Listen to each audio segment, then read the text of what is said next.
पन्नगे च सुरेन्द्रे च कौशिके पाद संस्पृशि निर्विशेष मनस्काय श्री वीरस्वामिने नमः। भगवती सूत्र में कहा गया है, 10 विहे पायत चित्ते पन्नत्ते तंजहा आलोयनारिहे परिकमणारिहे तदुभयारिहे विवेगारिहे व्युसग्गारिहे तवारिहे छेदारिहे मूलारिहे अणवट्ठप्पारिहे पारंचियारिहे। इंसान जो सामान्य स्तर का होता है, वीतराग अप्रमादी को छोड़ दें, सामान्य स्तर का इंसान। अब सामान्य स्तर का इंसान कौन सा होता है?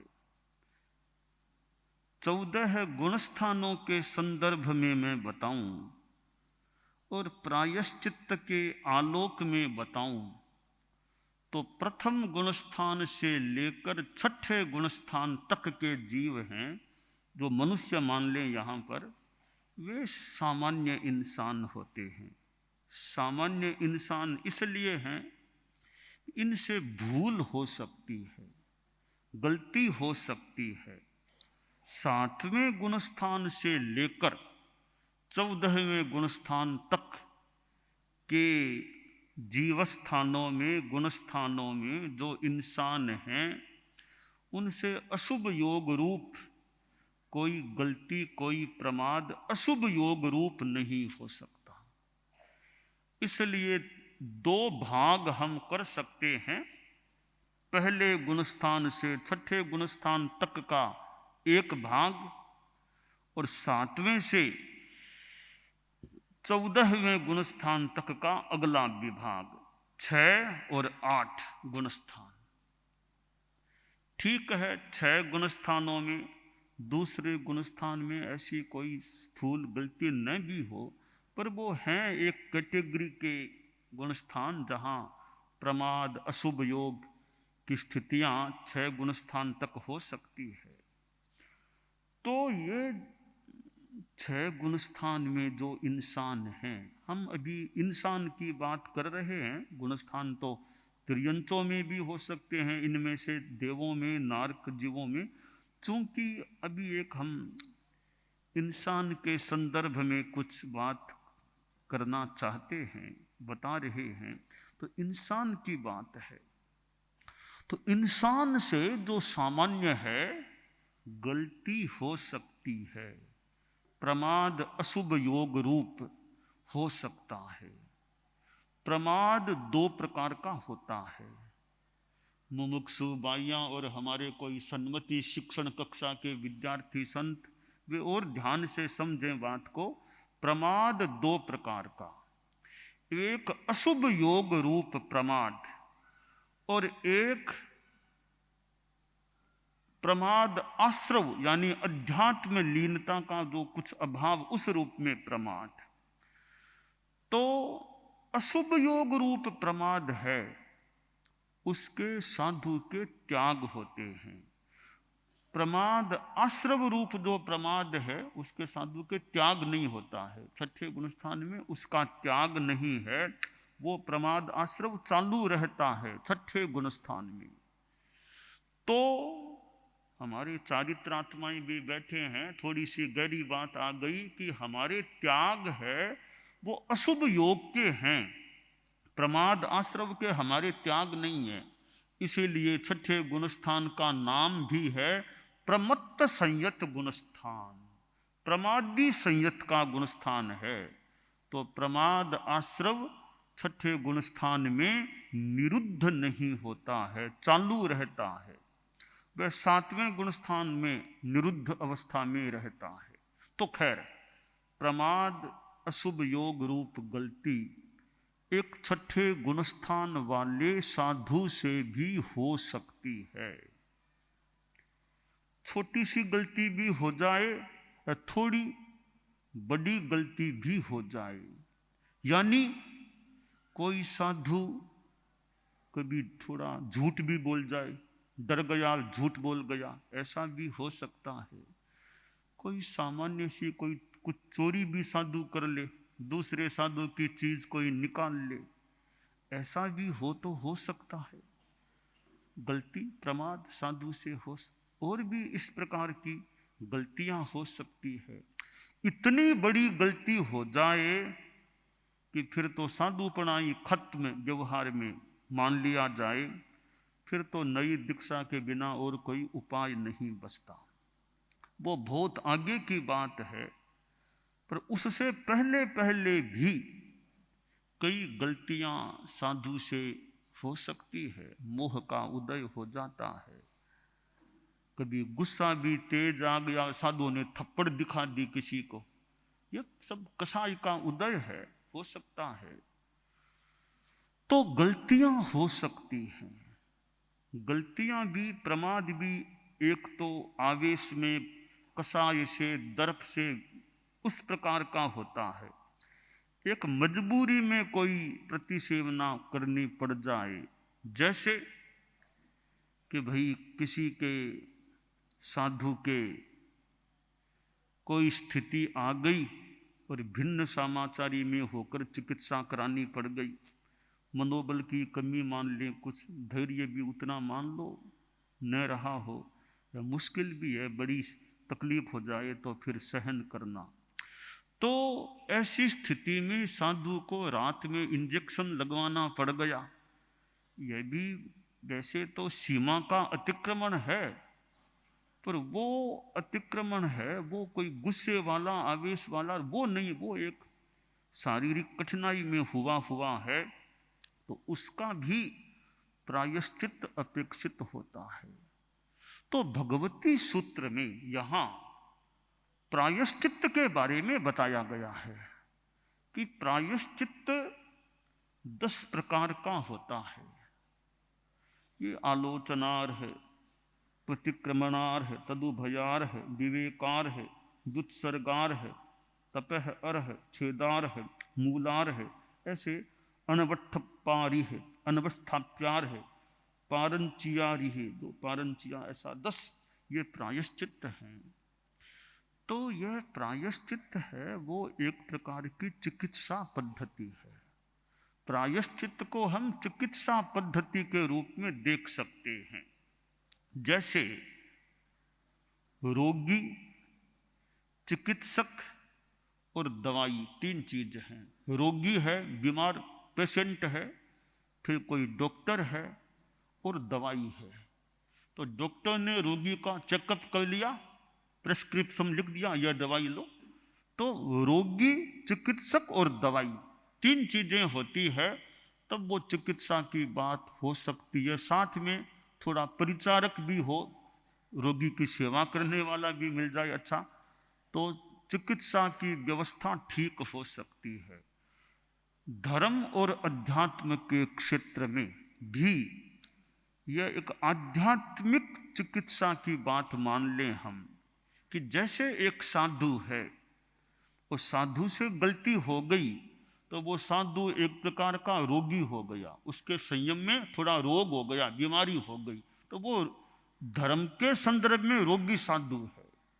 अब वो पेशेंट हो गया, अब वो चिकित्सा भी करानी तो कहाँ जाए, डॉक्टर, हम आचार्य को डॉक्टर मान लें, और भी हो सकते हैं, आचार्य को डॉक्टर मान लें, तो वो रोगी साधु यानी गलती वाला साधु अपने आध्यात्मिक चिकित्सक गुरु या आचार्य के पास चिकित्सा के लिए आता है। तो आचार्य ने उसकी सारी बात जान ली, क्या क्या गलती हुई। अब आचार्य जो प्रायश्चित बताए वो दवाई है, वो दवाई बता दी, यह तुम्हें प्रायश्चित दिया जा रहा है। अब दवाई लेनी तो रोगी को ही पड़ेगी ना। अब वो रोगी जो साधु पेशेंट बना है धर्म में, वो प्रायश्चित का वहन करे तो कर ले, तो एक तरह से वो चिकित्सा की प्रक्रिया संपन्न हो जाती है। तो आचार्य एक डॉक्टर के समान है। गलती करने वाला व्यक्ति, श्रावक हो, साधु हो, वो एक तरह का धर्म का पेशेंट है। प्रायश्चित है वो दवाई है। अब डॉक्टर है वो दो प्रकार से चिकित्सा करता है। एक तो टेबलेट, दवाई, औषध दे करके। दूसरा तरीका है सर्जरी, ऑपरेशन करके भी चिकित्सा करता है। दो प्रकार से चिकित्सा होती है, सर्जरी ऑपरेशन के द्वारा, एक मात्र ओनली दवाई, बिना ऑपरेशन दवाई के द्वारा। तो यहाँ धर्म के हमारे प्रायश्चित में भी मान लो दो प्रकार की चिकित्सा आ गई। एक सर्जरी के रूप में भी है, एक दवाई के रूप में। कैसे?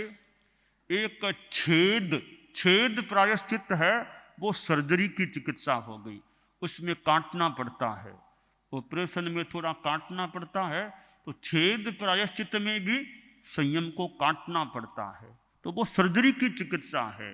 तपस्या, स्वाध्याय ऐसा बता दिया, वो औषध की तरह है, उसमें काटना कुछ नहीं पड़ा, दवाई बता दी गई। तो छेद है वो ऑपरेशन की प्रक्रिया है, और तप, स्वाध्याय ऐसा कुछ दिया जाता है, वो दवाई औषध के रूप में होता है। तो ये दोनों प्रकार से चिकित्सा पद्धतियां धर्म के शास्त्र में विहित है।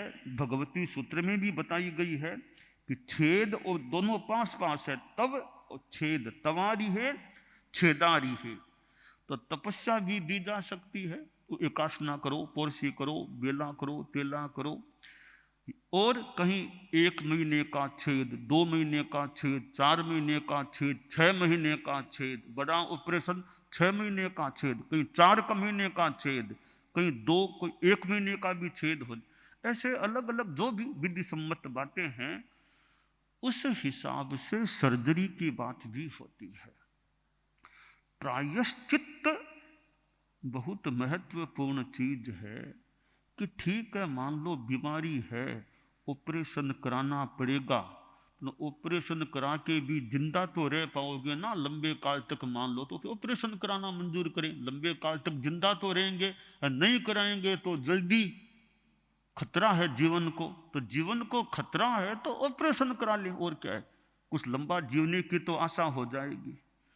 इसी प्रकार साधु या श्रावक जिसके दोष लग जाए, भी छेद आएगा तो आएगा, चिकित्सा तो मुझे करानी है, मैं ऐसे ही तो नहीं रहना चाहता, दोष को लगाए नहीं रखना चाहता, भले छेद आओ तो आओ, मुझे प्रायश्चित करना है, चिकित्सा करानी है। तो साध्वी प्रमुखा कनक प्रभा जी थे, तो वे बीमार हो गए थे, तो फिर उनको थोड़ा हॉस्पिटल से शिफ्ट होना था। तो शिफ्ट होना था, तो अब वो शिफ्ट हो कैसे, ऐसी स्थिति है।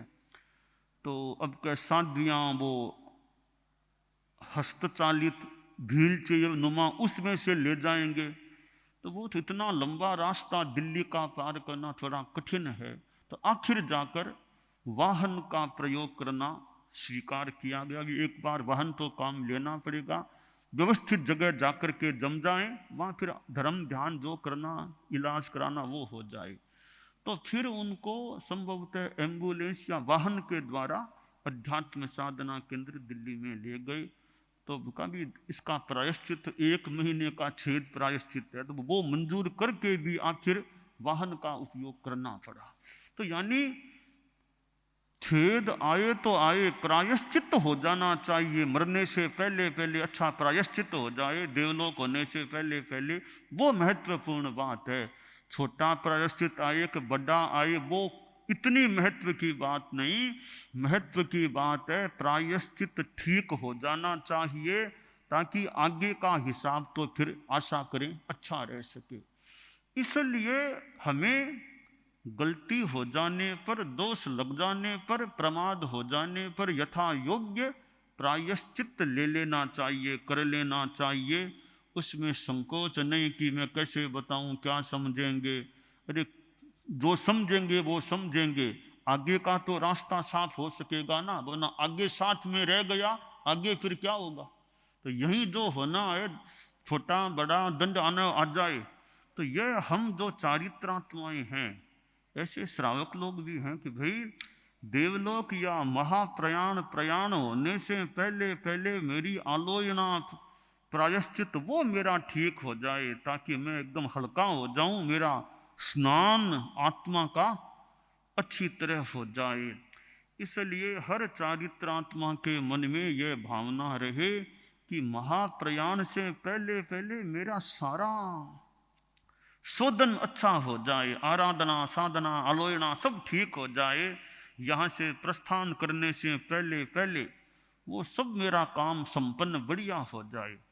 इसलिए यह शास्त्र में 10 प्रकार के जो प्रायश्चित बताए गए हैं वो एक चिकित्सा पद्धति है कि इस तरह चिकित्सा हो सकती है।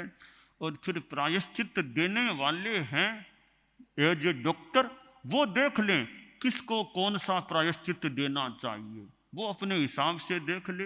यह छेद के लायक है या दवाई के लायक है, दवाई भी कड़ी दवाई, हल्की दवाई, कैसी दवाई, वो डॉक्टर की भूमिका अदा करते हुए जो आचार्य आदि जो इसके अधिकारी हों वो फिर प्रायश्चित देने का प्रयास करें। प्रायश्चित लेने वाला है वो ऋजुता के साथ अपनी बात बताए, वो मस्त है। बात पूरी बताई नहीं तो फिर पूरा प्रायश्चित कैसे होगा। इसलिए डॉक्टर से बीमारी मत छिपाओ और गुरु से दोष मत छिपाओ। डॉक्टर को दिखाना पूरी बात बताओ, तब डॉक्टर पूरा ध्यान दे सके दवाई का। तो डॉक्टर से बीमारी नहीं छिपानी चाहिए और गुरु से दोष नहीं छिपाना चाहिए, तब वो इलाज का सही रास्ता बन सकता है।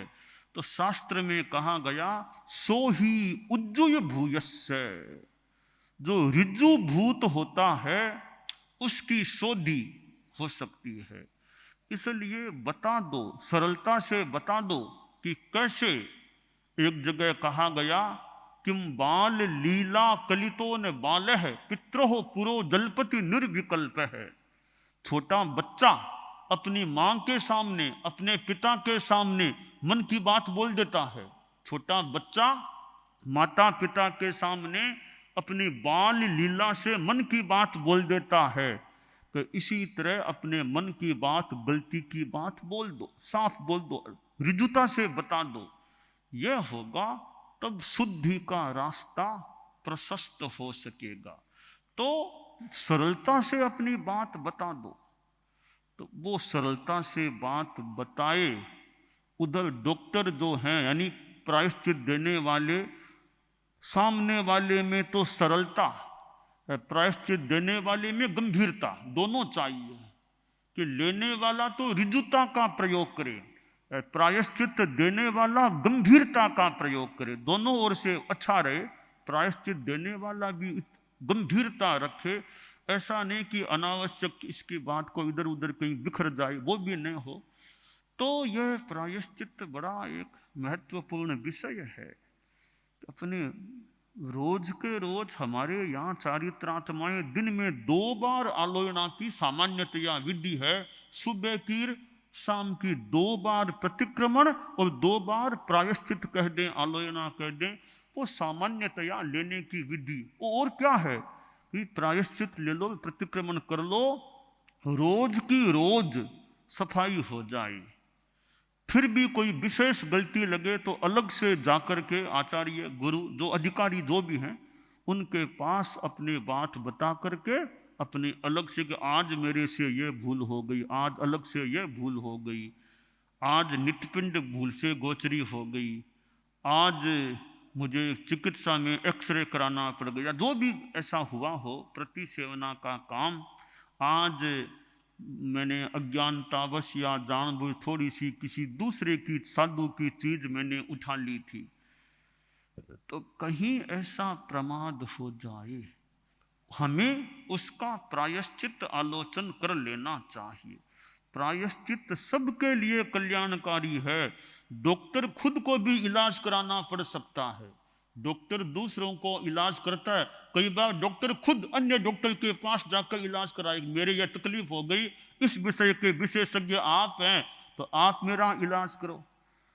कोई ऑर्थोपेडिक है, घुटनों का और का विशेषज्ञ है, तो उसके हार्ट की तकलीफ हो गई तो उसको हार्ट के स्पेशलिस्ट के पास जाना पड़ जाए, यह चिकित्सा तो मेरी आप करो। हार्ट वाला डॉक्टर है, उसके घुटनों में दर्द हो गया तो वो ऑर्थो वाले के पास कि मेरा यह इलाज आप करो। तो डॉक्टर खुद बीमार हो सकता है, तो खुद को भी अपना इलाज कराना चाहिए। आचार्य दूसरों को प्रायश्चित देने वाले, तो खुद को भी तो प्रायश्चित लेना पड़ सकता, वो खुद भी प्रायश्चित लें। अपेक्षा हो तो दूसरों को सामने रख करके ले लें, या थोड़ा खुद अपने आप कर लें और लगे कि खुद को मुझे नहीं लेना चाहिए, दूसरे संतों को पास में रख करके मैं अपना प्रायश्चित लूं। तो अन्य संतों को भी जो जानकार अच्छे, उनको पास में बिठा के उनको अपनी बात बता के उनकी साक्षी से, उनकी राय से, जो भी तरीका हो, तो डॉक्टर को, आचार्य को भी कभी यूँ प्रायश्चित करना हो सकता है।